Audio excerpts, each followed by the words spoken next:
पवन्द्यपाद दुर्गा महाव्रत फलाखिलमङ्गलात्मन विघ्नं ममापहर सिद्धिविनायक त्वम्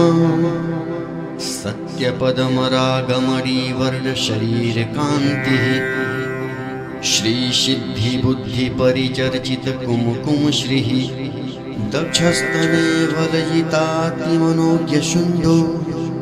विघ्नं ममापहर सिद्धिविनायक त्वम् पाशाङ्कुशाब्जपरशुंश दधक्चतुर्भिर्दोर्भिश्च षोडकुसुमस्रघुमायिङ्गजातः सिन्दूरशोभितललाटविधुप्रकाशो विघ्नं ममापहर सिद्धिविनायक त्वम् कार्येषु विघ्नचयभीतविरच्चिमुख्यैः